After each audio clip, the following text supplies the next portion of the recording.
How to start JEE preparation for 2 year JEE 2025 road map. ये अगर आप YouTube के ऊपर में सर्च करोगे तो सब लोग आपको दिखेंगे कि वही घिसी पिटी बातें सब लोग अलग अलग तरीके से बता रहे हैं कि बैकलॉग नहीं बनने देना है। अगर बैकलॉग बन गया तो एक्स्ट्रा टाइम निकालकर उसे क्लियर करना है। अपनी जेई प्रिपरेशन धीरे धीरे स्टार्ट करनी है और उसके बाद में थोड़ा थोड़ा हर रोज का स्टडी टाइम बढ़ाते जाना है। पहले बोर्ड्स लेवल, फिर मेंस लेवल और उसके बाद में एडवांस लेवल। आपको नोट्स बनाने ताकि एंड के ऊपर में जाकर आपको बहुत सारी PDF रिवाइज ना करनी पड़े। But is it relevant? मैंने भी अपनी पूरी 2 साल की प्रिपरेशन इन्हीं सारे गाइडेंस के साथ में स्टार्ट की थी। अगर आप 2 साल पहले के रोड मैप्स वीडियो जाकर देखोगे और अभी के देखोगे तो आपको दोनों के बीच में ज्यादा फर्क नजर नहीं आएगा। अगर ये सारी चीजें सही है तो जितने व्यूज इनके रोड मैप वीडियोस के ऊपर में आते हैं उतने ही व्यूज है, उससे ज्यादा व्यूज 1 साल बाद आने वाली वीडियोस जैसे 11th वेस्टेड, बैकलॉग कैसे क्लियर करे, IIT JEE in last 6 month, is it still possible, इन सारे वीडियोस के ऊपर में क्यों आते हैं? सवाल ये है क्यों। After clearing IIT, studying completely online with this type of guidance for 2 year, मुझे ये चीज समझ में आई कि ये जितने भी लोग गाइडेंस देते हैं इन सब लोगों ने ऑफलाइन IIT क्लियर कर रखा, जिसका इकोसिस्टम कंप्लीटली डिफरेंट होता है ऑनलाइन से, और इसलिए ये सारी चीजें फॉलो करने के बाद भी ज्यादातर लोगों की 11th वेस्ट होती है, वही बैकलॉग बन के रह जाते हैं, एडवांस लेवल कभी रीच नहीं कर पाते और एंड में जाकर उनको खुद की एबिलिटी के ऊपर में शक होता है कि शायद कमी कहीं ना कहीं हम में ही थी। बट डोंट वरी, इस वीडियो के दौरान मैं आपको वो सारी चीजें बताऊंगा, वो सारी इंपॉर्टेंट टिप्स बताऊंगा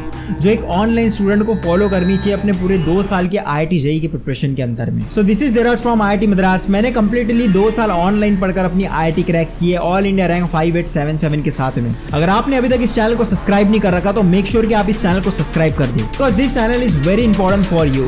this can be change your preparation completely. So let's start this video.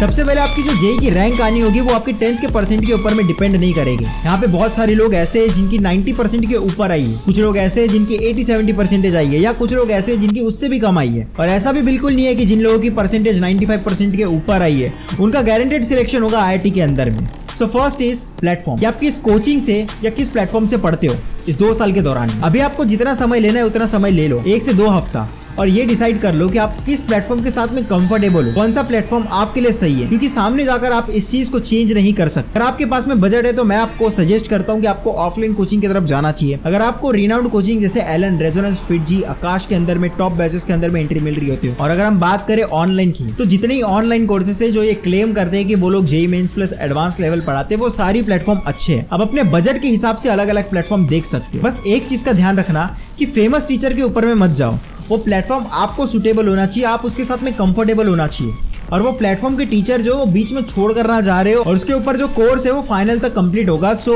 इस चीज का थोड़ा ध्यान रखा जाए। बहुत सारे लोग मुझे कमेंट में ये पूछ रहे थे कि जो PW के कोर्सेज है क्या वो सफिशिएंट है एडवांस लेवल तक के। सो देखो, एडवांस के अंदर में ऐसा होता है कि मेंस में अगर आपको एक फॉर्मूला पढ़ा दिया तो वो भी सफिशिएंट होता है क्वेश्चन सॉल्व करने के लिए, लेकिन एडवांस का मतलब ये नहीं होता कि आपको एक्स्ट्रा और कुछ पढ़ाना होता है। एडवांस का सिंपल सा मतलब ये होता है कि वो फॉर्मूला एग्जैक्टली निकल कर आया कहाँ से, या उससे रिलेटेड और कुछ डीप में जो बातें होती है उस फॉर्मूले से रिलेटेड या किसी भी कंसेप्ट से रिलेटेड, उसे हम एडवांस लेवल कहते हैं। अब एट द एंड जब आप अपनी पूरी थ्योरी कंप्लीट कर दोगे उसके बाद में जो मैं आपको एडवांस के लिए बाकी सारी चीजें बताऊंगा नेक्स्ट वीडियो के अंदर में कि आपको क्या क्या फॉलो करना पड़ेगा, वो तो आपको एक्स्ट्रा करना ही होगा एडवांस के लिए। लेकिन एडवांस लेवल कोर्स इसको कहते हैं कि आपकी जितनी भी एडवांस की थ्योरी है वो उस कोर्स के अंदर में कंप्लीट हो जाए। सो जिस समय पे मैंने इस सारी चीजों से पढ़ रखा था उस समय पे तो मैक्सिमम लेवल के ऊपर में वो सारी चीजें कंप्लीट कर रखी थी। सो होपफुली अभी भी वो चीज कंटिन्यू हो रही होगी और इंप्रूव हो रही होगी। सो डेफिनेटली मैं ये आपको बता दूं कि PW के जितने भी बैचेस है वो सारे सफिशिएंट होते हैं अप टू एडवांस लेवल तक। फॉर 25 एस्पिरेंट्स, और अगर इस वीडियो को 24 एस्पिरेंट्स की देख रहे हैं तो मैं आपको इसमें बता दूं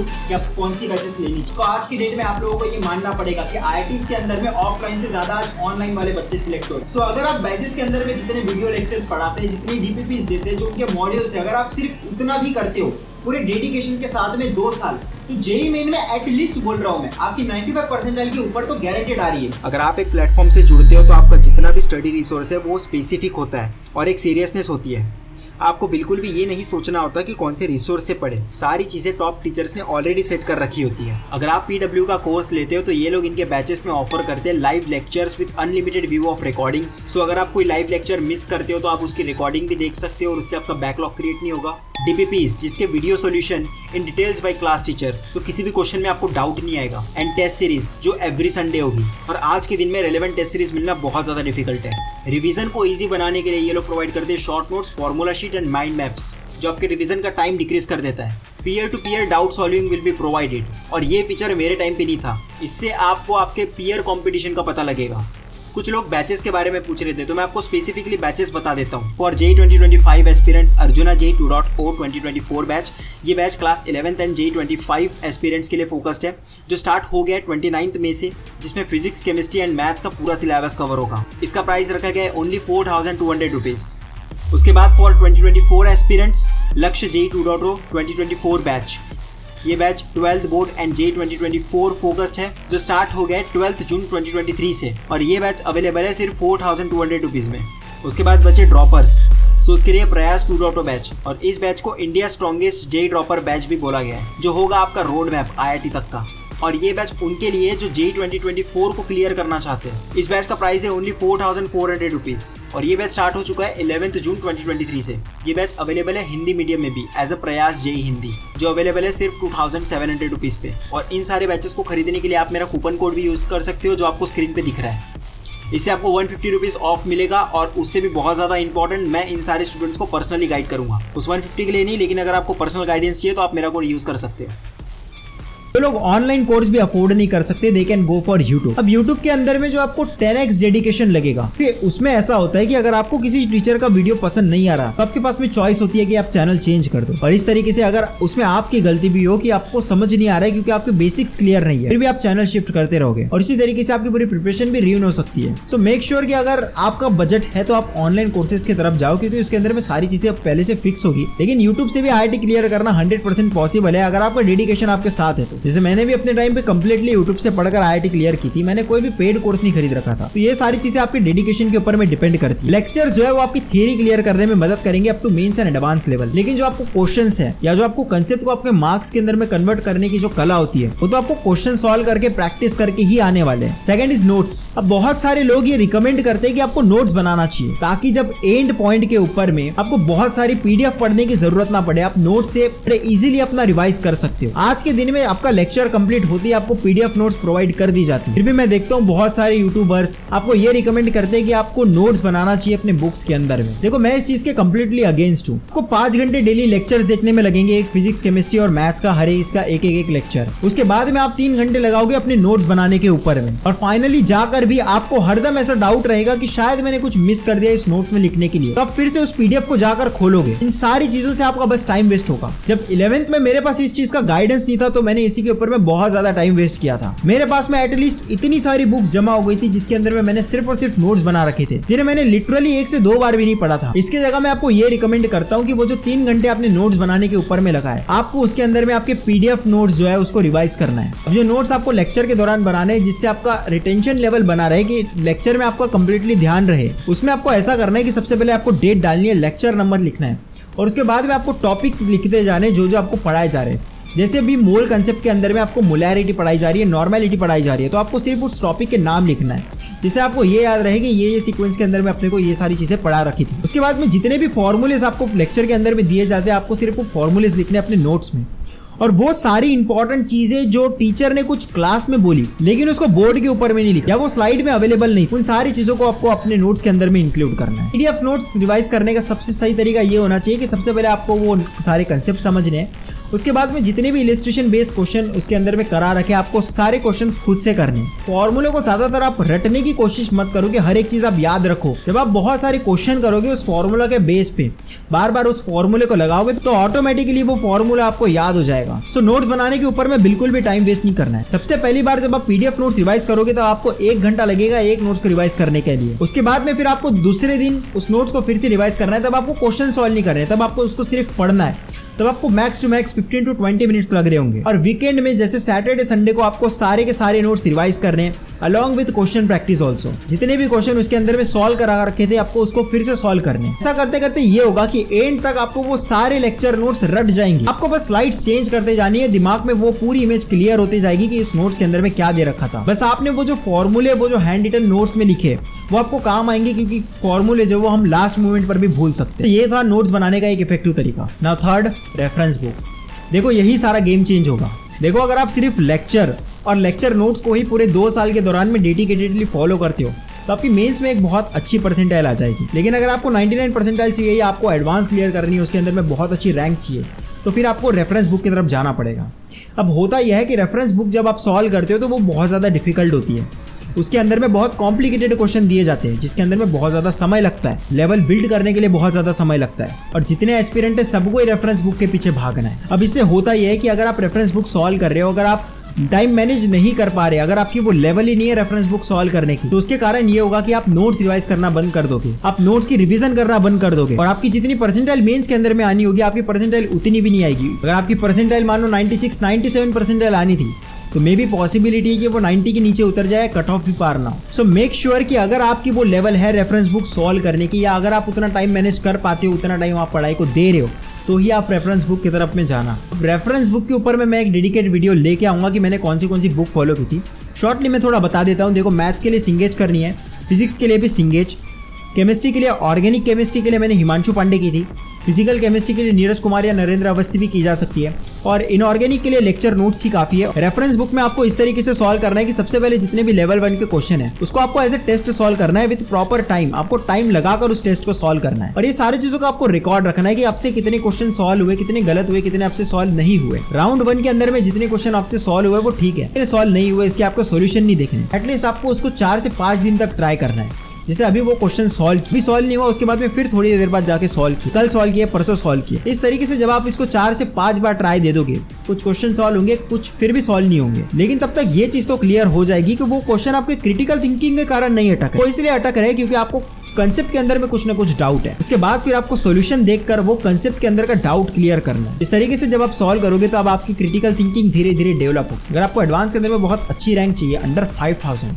तो आपको आपकी एडवांस को लेकर क्रिटिकल थिंकिंग अभी से डेवलप करना स्टार्ट करना होगा। देखो, 11th के अंदर में आपके पास टाइम है अपनी प्रिपरेशन को एडवांस लेवल तक ले जाने के लिए। जब आपकी 11th कंप्लीट हो जाएगी, जब आप 12th में जाओगे, तब कंप्लीटली आप मेंस की तरफ भागना चालू करोगे। और मैं लिटरली बता दूं, फिर आपको एडवांस के लिए सिर्फ और सिर्फ 1 महीना बचेगा, वो भी मेंस हो जाने के बाद।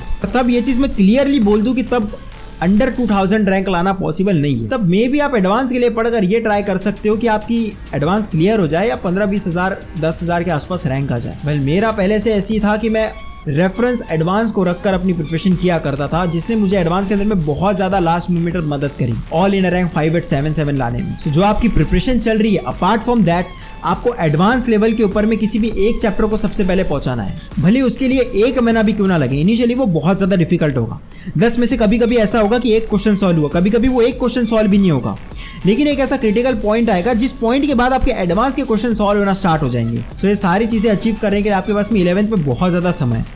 सो मेक श्योर कि आप उस समय का सही इस्तेमाल करें। 4th point is test series. Test series जिस भी आप कोचिंग इंस्टीट्यूट में एनरोल है, उसी के जो रेगुलर टेस्ट होती है, आपको बस उसे देनी जानी है और उसका एनालाइज करते जाना है। अब एक टिप मैं आपको दे दूं कि जितने भी आप प्रीवियस ईयर क्वेश्चन सॉल्व करोगे, उसमें से 21, 22 और 23 ये 3 साल के क्वेश्चन सॉल्व मत करना। जब भी दिखे आप उसको स्किप कर देना, क्योंकि एट द एंड आपको रेलेवेंट टेस्ट सीरीज मिलना बहुत ज़्यादा मुश्किल होता है कि एग्जैक्ट उसी लेवल की रहनी चाहिए, ना लेवल ऊपर ना कम। वेटेज भी उतना ही होना चाहिए हर एक चैप्टर से जितना एक्चुअल मेंस में आता है। ऐसी रेलेवेंट टेस्ट सीरीज अगर आपको नहीं मिली तो आपका स्कोर बहुत ज़्यादा ड्रॉप हो सकता है।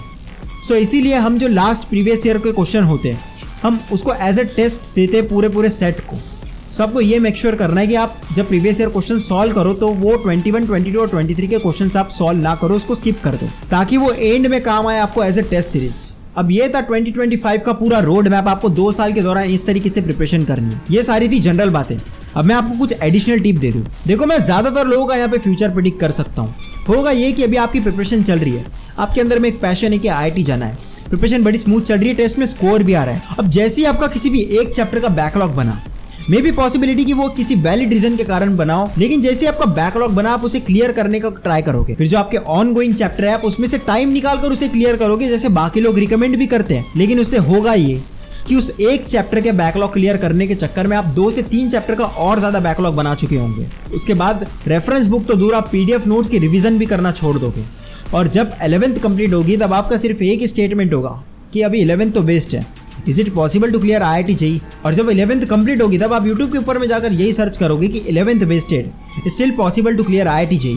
सो बैकलॉग क्लियर करने के लिए मैं आपको एक टिप दे दूँ कि अगर आपका किसी एक चैप्टर के अंदर में बैकलॉग बन गया तो आप उस चैप्टर को कंप्लीटली छोड़ दो, कोई ज़रूरत नहीं है उस बैकलॉग को क्लियर करने पे।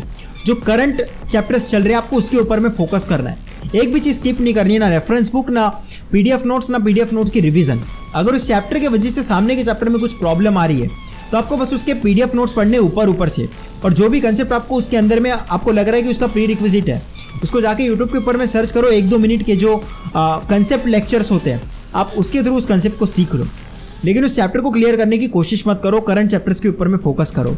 अगर इस तरीके से करते करते आपके 4 से 5 चैप्टर भी छूट जाते हैं एज अ बैकलॉग, मैं आपको बता दूं जब आपकी 11th कंप्लीट होगी ना, तो आपको उस चैप्टर को कंप्लीट करने के लिए ज़्यादा से ज़्यादा 15 से 20 दिन लग रहे होंगे। आप उसको वन शॉट के थ्रू भी कंप्लीट कर सकते हो, क्योंकि उस पॉइंट तक आपके अंदर में वो मैच्योरिटी आ जाएगी।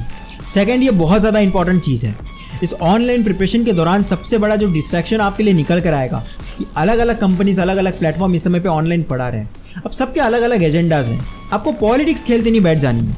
बहुत बार ऐसा होगा कि कोई कोचिंग इंस्टीट्यूट किसी टीचर को पोच करके ले गया, उसके कारण किसी का कोर्स रुक गया।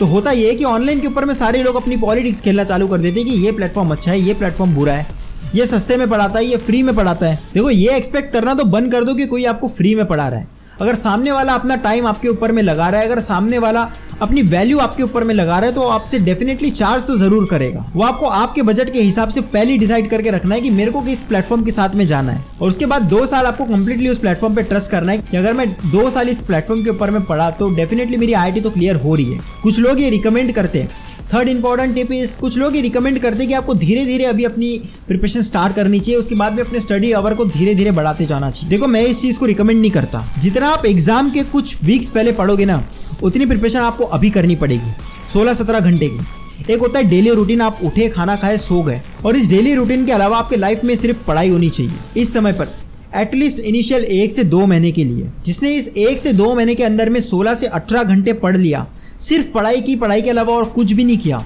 उसका एक मोमेंटम बन जाएगा, और उसके बाद में वो अपना स्टडी अवर कम भी कर सकता है। उसके बाद में फिर वो अपनी हॉबीज भी फॉलो कर सकता है, उसको टीवी देखने का भी टाइम मिलेगा। खैर, मोबाइल तो यूज करना ही नहीं है पूरे प्रिपरेशन के दौरान में। जो समय आपको, जो चीजें करने में आपको अभी 16 से 17 घंटे लगेंगे, वो उस समय पे आपके 12 से 13 घंटे के अंदर में कंप्लीट हो जा रही होगी। तो इनिशियल 1 से 2 महीना अपने प्रिपरेशन को बहुत ज्यादा हाई लेवल के ऊपर में रखो, उसके बाद में आपकी प्रिपरेशन बहुत ज्यादा स्मूथ हो जाएगी। सो ये था complete road map for JEE 2025। इस पूरे 2 साल के दौरान मैं आपको इस चैनल के ऊपर में गाइड करूंगा अपने एक्सपीरियंस से कि मैंने कैसे 2 साल के दौरान कंप्लीटली ऑनलाइन पढ़कर अपनी IIT JEE क्रैक की ऑल इंडिया रैंक 5877 के साथ। मैं इस चैनल के ऊपर में हफ्ते में 6 वीडियो अपलोड करने से ज्यादा प्रेफर्ड करता हूं कि सिर्फ 2 वीडियो अपलोड करूं, लेकिन वो बहुत ज्यादा वैल्यूएबल हो। तो आपको इस चैनल के ऊपर की एक भी वीडियो मिस नहीं करनी है। मेक श्योर कि आपने इस चैनल को सब्सक्राइब कर दिया और उस बेल आइकन को प्रेस कर दिया।